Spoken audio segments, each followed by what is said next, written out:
The last portion to this is our hospital supplements. It's our living benefit. This is why most families enroll. So I'm going to stop getting you guys killed now and just get you hurt.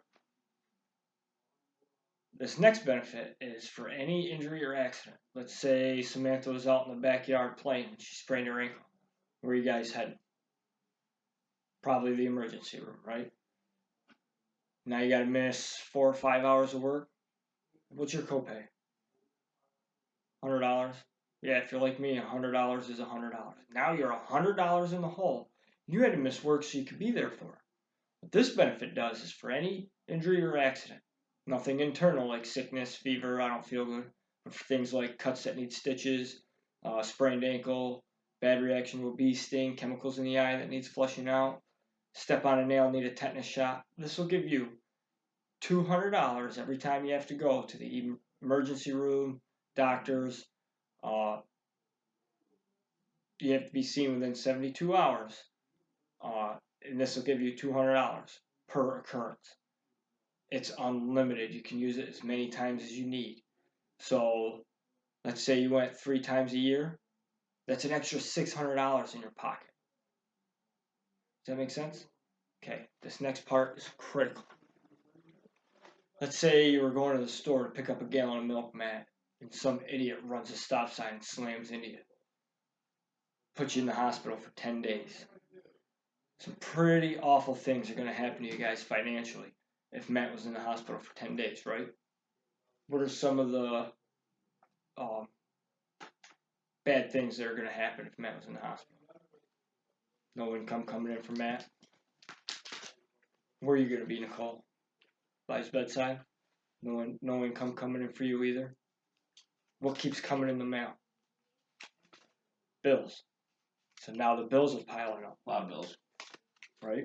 What this benefit will do is every day you're in the hospital, this will pay you $400 every day you're in the hospital for 365 days per occurrence. So let's say something weird happens and you're in the hospital for 10 days, a week you come out, a month later you have to go back in. It starts all over for another 365 days. So let's say you were in the hospital for 10 days. $400 for 10 days is $4,000. Check doesn't go to the doctors, doesn't go to the hospital. It comes to your house in your name. You can do it with it whatever you want.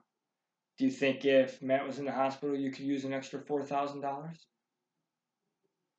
Yeah, you bet you could. What if it was a little worse and you're in the intensive care unit?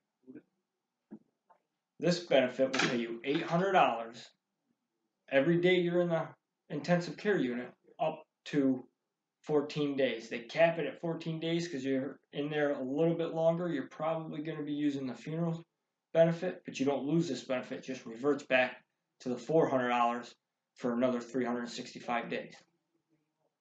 Does that make sense? This bottom portion you can get from other companies like Aflac, Aetna, combined. It's expensive. Usually you're looking at $60 to $80 just for this bottom portion. You're getting all the hospital supplements, all the accidental coverage, child rider on all the children, both your incomes protected no matter how you go, and both your funerals completely taken care of, all for the price of pizza and wings a week. And it's strike and layoff proof. If you were to go out on strike, we'll pay your premiums up to a year while you're out on strike. If you were to be laid off, God forbid, we'll pay your premiums for 3 months if you were to be laid off. What other company in the world would do that? You call up your car insurance company and say, hey, can you help me out with my premiums this month? I'm on strike. They're going to tell you to take your car off the road. You know, the last option you guys have is pretty much a no-brainer. You have option A, which is everything I showed you, or you have option B, which lowers your funeral to $15,000, and everything else stays the same for $30.76 a week. The only thing I need to know is which option works better for you, A or B.